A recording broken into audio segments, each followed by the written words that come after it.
Hey friends, if you wish to know what is vssvc and what if it causes high CPU usage on a system, then please watch this video.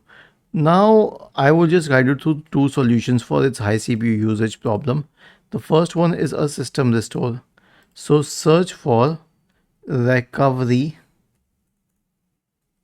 in the Windows search bar and open recovery. Go to open system restore. Click on next and then select a go to the restore point. Click on next once again and then click on finish. The next solution will be an SFC scan. So search for command prompt in the Windows search bar and click on run as administrator.